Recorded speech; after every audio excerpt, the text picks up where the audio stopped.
예수님의 몸된 교회인가요? 이 시간 그 교회에 대해서 함께 나누겠는데요. 먼저 서론으로 이 신비한 몸된 교회가 가지고 있는 10가지 특징을 나누고 싶어요. 첫 번째는 교회는 생명체라는 거예요. 교회는 조직체나 단체가 아닙니다. 그냥 사교 모임이 아니에요. 그냥 비즈니스 하려고 정치몰이 하려고 등록하는 곳이 교회가 아니에요. 물론 비즈니스 하시는 분들이 서로 도움을 받으면 너무 좋겠죠. 하지만 목적 자체가 비즈니스 하려고 들어오는 것은 교회를 오해하는 거예요. 저는 새가족팀에서 섬기고 있는데요. 교회를 쇼핑하시는 분들이 계세요. 이 교회는 세안교회는 와보니까 주차장이 넓어서 너무 좋네요. 그런데 지난주에 갔던 교회는 편의시설이 있어서 참 좋더라고요. 지지난주에 갔던 교회는 이렇게 해주더라고요. 몇 교회 더 다녀보고 생각해보고 올게요. 교회는 내가 쇼핑하듯이 내가 원하는 것을 구하고 찾고 내 입맛에 따라 가는 곳이 아니에요. 교회는 생명이 나뉘어지는 곳이어야 해요. 회개하고 예수님을 믿음으로 영접하고 그리고 거듭난 생명이 성령으로 영적으로 연합해서 예수님과 연합될 때 교회의 지체가 됩니다. 영적으로 거듭나지 않으면 교회의 지체가 될 수가 없어요.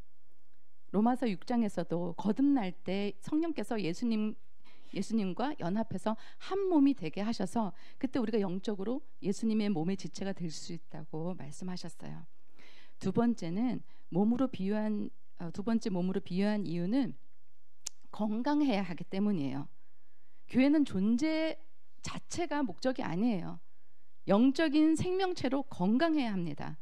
건강하면 교회는 저절로 성장해요. 수가 많아지고 건물이 좋아지고 시설이 좋아지는 게 중요한 게 아니고 건강이 중요해요. 사랑으로 하나가 되어야 해요. 그리고 몸에는 많은 지체가 있어 서로 사랑으로 연합해서 서로 보호해주고 세워주고 그렇게 해서 하나가 되는 것입니다. 손가락을 한번 꽉 깨물어 보시겠어요? 다 안 깨무시네요. 손가락이 아야 하는 게 아니라 깨문 입이 아야 해요. 내가 아프면 다른 사람이 아프고 다른 사람이 아프면 내 아픔이 되는 것이 교회입니다. 사랑으로 연합되고 하나가 되어야 해요. 내가 행복하려면 다른 성도를 행복하게 해줘야 합니다. 네 번째는 몸은 성장하고 변화되어야 해요. 생명이 있는 증거는 성장하고 변화하는 거예요. 내 몸의 크기도 내 인격도 외적 내적으로 무엇보다도 영적으로 성장해야 합니다. 아이를 키우는데 초등학교 1학년일 때 120cm였어요. 5학년 때 다시 재보니까 여전히 120cm. 중학교, 고등학생이 되었는데도 아이의 키는 여전히 120cm예요. 키가 자라지 않는 아이를 보면 어떠시겠어요? 너무 속상하고 마음이 아프지 않으시겠어요? 그런데 하나님이 내 영적인 키를 재보실 때 어떨 거라고 생각하세요? 2010년도에 120cm, 2023년이 되었는데 120cm, 2030년이 되어도 여전히 내가 120cm라면 여전히 120cm인 자라지 않는 나를 보고 주님은 슬퍼하지 않으시겠어요? 주님의 몸된 교회는 그냥 조직체나 건물이 아니라 생명체이고 유기체여서 밖으로 성장하고 안으로 성장하고 위로 성장하고 아래로 성장하고 골고루 성장해야 하는 것을 꼭 기억하시기 바랍니다. 교회는 생명이 있는 곳이고 변화되고 성장하는 곳입니다. 변화되고 성장하지 않는다면 내 안에 예수 생명이 있는가 없는가를 고민하고 살펴봐야 해요. 다섯 번째는 교회는 예수님을 보여주고 예수님의 일을 해야 한다는 것입니다. 예수님의 몸이기 때문이에요. 예수님은 승천하셔서 지금 이 땅에 안 계시지만 사람들은 예수님을 보고 알려면 어떻게 해야 될까요? 예수님을 보여줘야죠. 말씀과 교회를 통해서 알려줘야 한다는 거예요. 교회를 볼 때 예수님이 생각나야 돼요. 거룩한 예수님, 사랑으로 연합시켜 주신 예수님, 평안을 주시는 예수님, 교회를 볼 때 그런 예수님이 보여야 해요. 사람 보고 교회 가는 것은 아니지만 복음으로 거듭나서 변화되고 성장하는 사람들이 없어서 저런 사람이 다니는 교회에 난 안 다닐래 하는 말들이 나온다면 정말 안타깝겠죠. 그리고 교회는 예수님의 일 중 가장 중요한 복음을 전해야 합니다. 복음을 전해서 생명이 회복되게 해야 합니다. 여섯 번째는 교회를 훼손하는 것은 주님의 몸을 찢는 것과 같은 죄입니다. 다른 죄보다도 정말 큰 죄는 성령 회방하는 죄, 주님의 몸된 교회에 복음 전하는 것을 회방하고 막고 핍박하는 죄입니다. 저는 그런 죄를 지어서 문제가 끊이지 않고 정말 풍지박산나고 망하는 가정을 여러 봤어요. 눈에 보이는 교회를 주님 대하듯 섬기고 사랑해야 합니다. 예수님은 교회를 핍박하는 사울에게 나타나셔가지고 네가 어찌하여 나를 핍박하느냐 하셨어요. 교회를 핍박하고 그 믿는 자들을 핍박했는데 예수님은 나를 핍박한다고 사울을 책망하셨어요. 예수님은 교회와 자기를 동일시하고 예수님은 말씀 전하시는 그 사역자와 자기 자신을 동일시하십니다. 그래서 주님의 몸인 교회를 어렵게 하고 상하게 하면 안 돼요. 교회와 주님의 몸된 주님의 복음과 주님의 사역자들을 함부로 말하지 말아야 해요. 어떻게 하면 도와줘야 할까? 어떻게 하면 내가 협력할 수 있을까? 노력해야 합니다. 그리고 7번째는 교회를 쉽게 옮기는 것은 잘못입니다. 내 마음에 안 든다고 교회를 옮겨 다니면 안 돼요. 작은 화분에 분재를 가꾸는 방법을 제가 한번 유튜브를 통해서 본 적이 있는데요.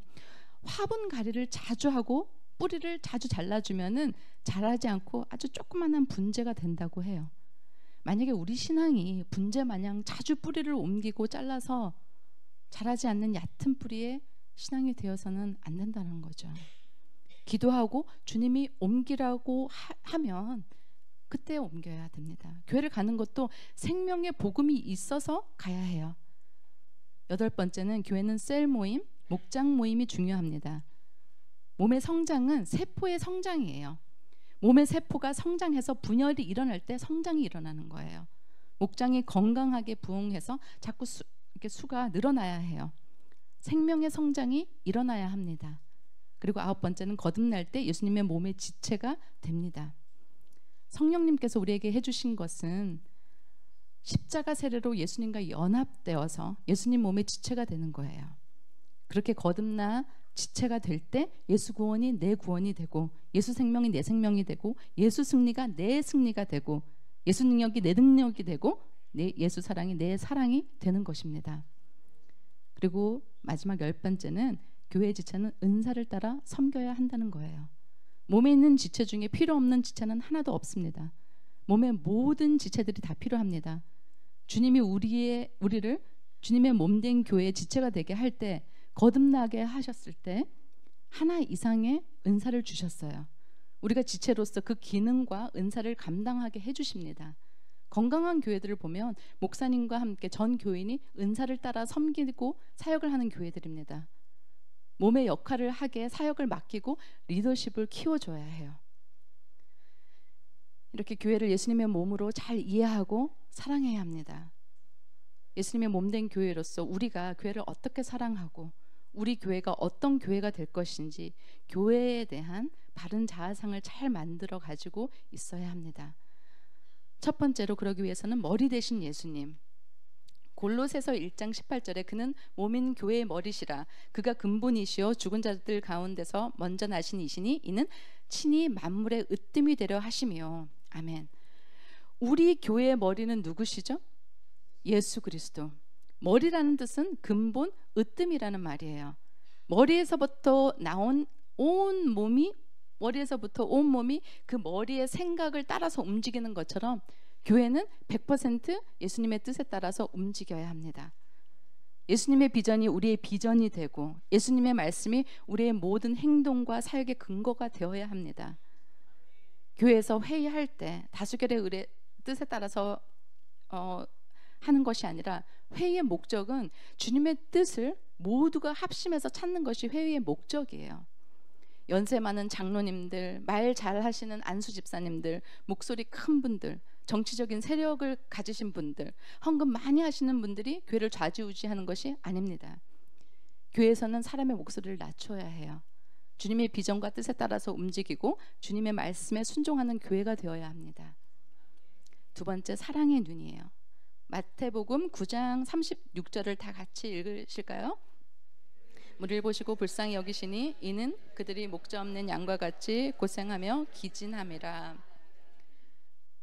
예수님은 무리를 보셨어요.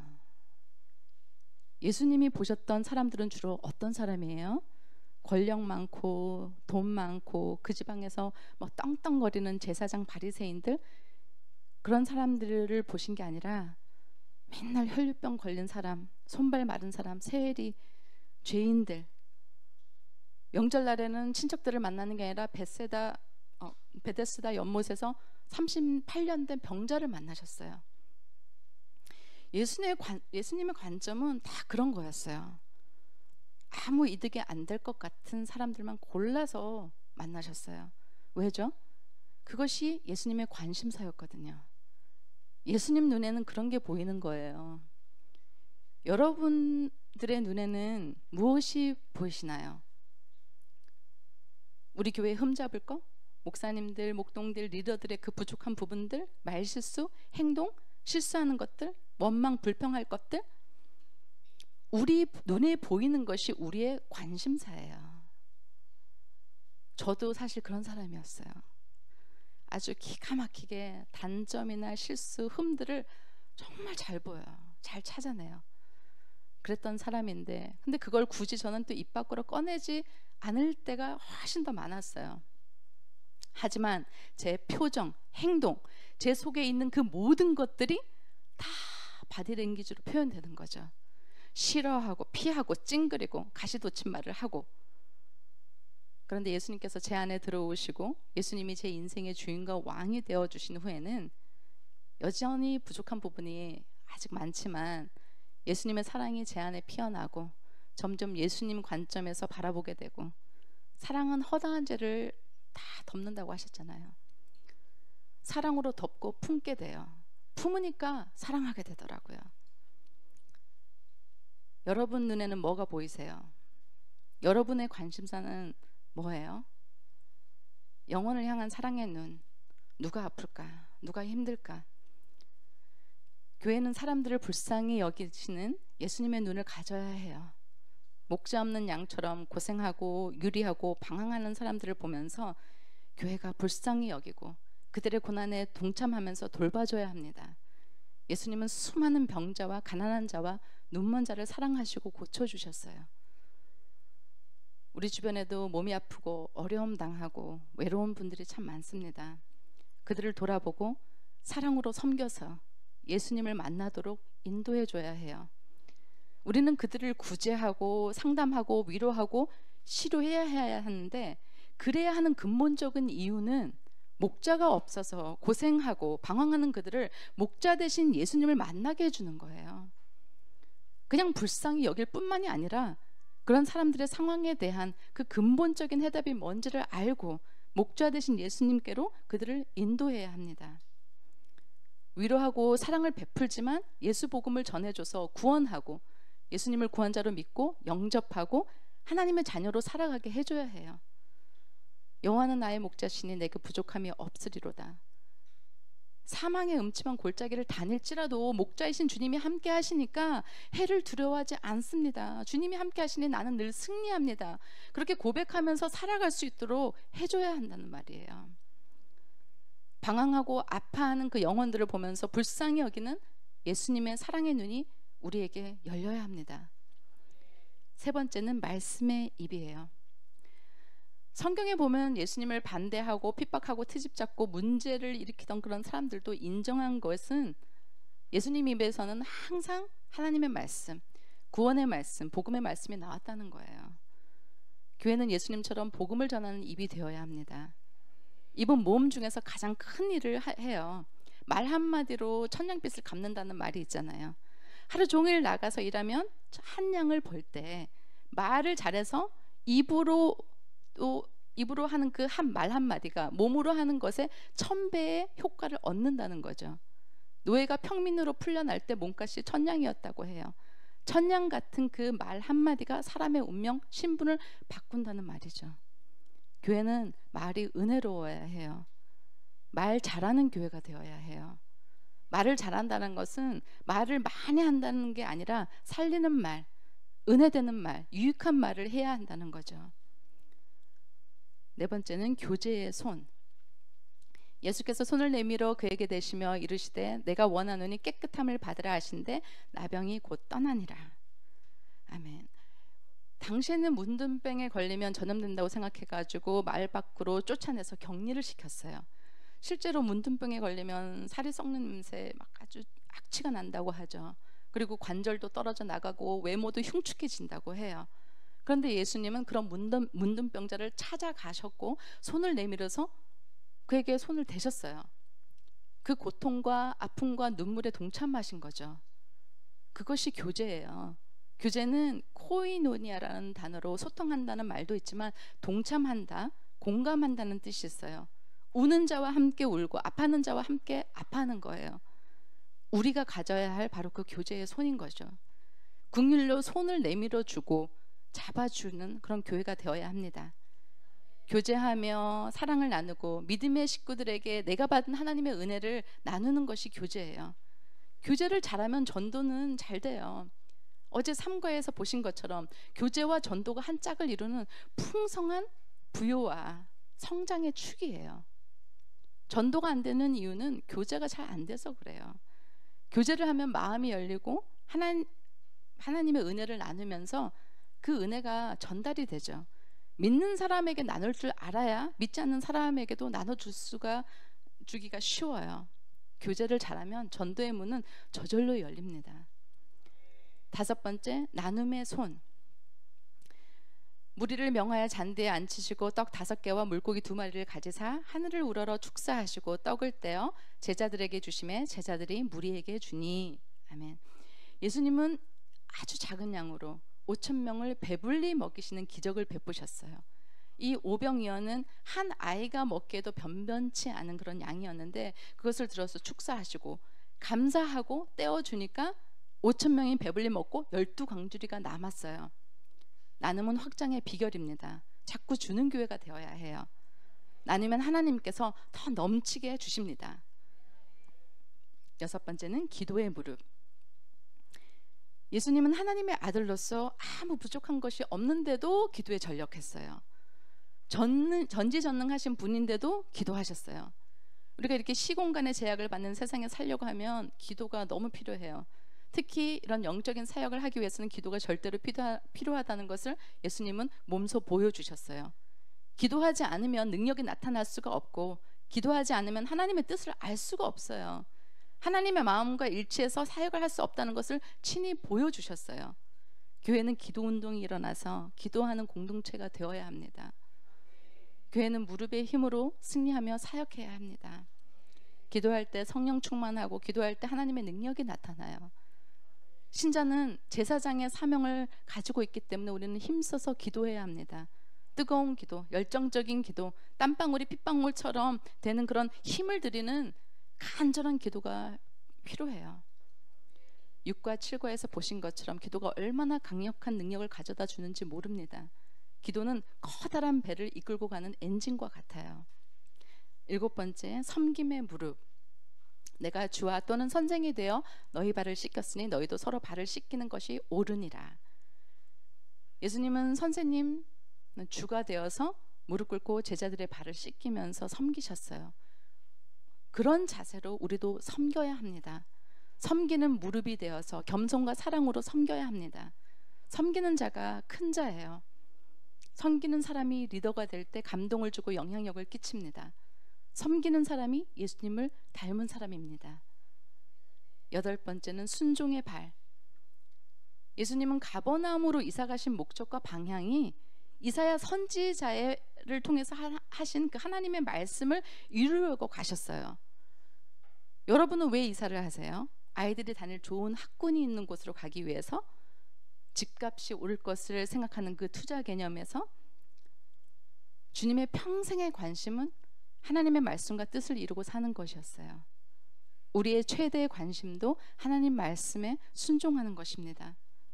우리가 기도할 때 이미 성경을 통해서 하신 말씀을 믿음으로 순종할 수 있는 힘을 달라고 우리는 기도를 해야 돼요. 말씀대로 살고 말씀대로 승리하고 말씀대로 이루어지는 삶이 되시길 바랍니다. 9번째는 증거의 발. 이르시되 우리가 다른 가까운 마을들로 가자. 거기서도 전도하리니 내가 이를 위하여 왔노라. 예수님이 세상에 오신 목적은 전도하기 위해서 오셨다고 하셨어요. 그리고 요한복음 10장 10절에는 양으로 생명을 얻게 하고 더 풍성히 얻게 하려고 오셨다고 하셨어요. 그렇기 때문에 주님의 몸된 교회는 복음 전도에 힘써야 해요. 교회의 존재 목적은 우리가 천국의 주인공으로 하나님의 자녀로서 이 땅에서 우리가 속한 모든 곳에 파송된 목적은 전도를 통해서 영혼 구원하라는 것이에요. 복음을 들고 찾아가야 합니다. 우리가 침묵하면 사람들은 복음을 듣고 믿어서 구원받을 수가 없어요. 10번째, 생명과 풍성함. 요한복음 10장 10절 다 같이 읽어볼까요? 도적이 오는 것은 도적질하고 죽이고 멸망시키려는 것뿐이요 내가 온 것은 양으로 생명을 얻게 하고 더 풍성히 얻게 하려는 것이라. 아멘. 예수님의 가슴은 생명을 주는 가슴입니다. 예수님이 오신 이유는 양으로 생명을 얻게 하고 더 풍성히 얻게 하려고 오셨어요. 예수님의 생각, 관심은 어떻게 하면 생명을 얻게 할까? 어떻게 하면 더 풍성한 삶으로 성장할 수 있도록 도와줄까? 이것이 교회의 스피릿이 되고 교회의 심장이 되고 비전이 되고 교회 안에 흐르는 피가 되어야 합니다. 복음을 전해서 생명을 얻게 해주고 생명을 얻고 구원받고 그냥 끝나는 것이 아니라 더 풍성히 얻고 누릴 수 있도록 양육해주고 확신을 가지고 살아갈 수 있도록 또 제자로 훈련해서 사역하면서 세상을 변화시킨 자들이 되게 도와줘야 합니다. 주님의 몸된 교회에 대한 바른 건강한 자아상을 가지고 살아가시길 바랍니다. 감사합니다.